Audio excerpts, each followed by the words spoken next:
আপনাকে নিয়ে হবে নাকি আপনাকে ছাড়াই হবে, কিন্তু আল্লাহ রাব্বুল আলামিন দিন প্রতিষ্ঠিত হবে দুনিয়াতে। একটা কাঁচা বাড়ি, একটা পাকা বাড়ি, কোনো বাদ থাকবে না। আল্লাহ রাব্বুল আলামিন বলছেন সারা পৃথিবীতে ইসলাম কায়েম হবে ইনশাআল্লাহ।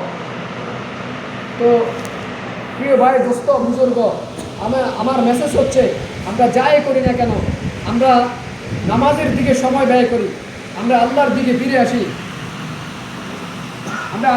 ফিরে আসি, সুন্নতে সমুদয় হবে বসা।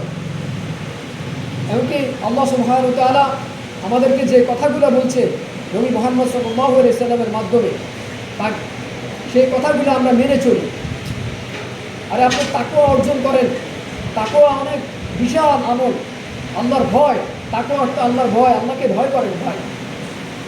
যে ব্যক্তি আল্লাহকে ভয় করে সে ব্যক্তি মুত্তাকিন হয়ে যায়। দ্বীন ইসলাম কোরআন অনুযায়ী আপনার জীবনকে পরিচালিত করে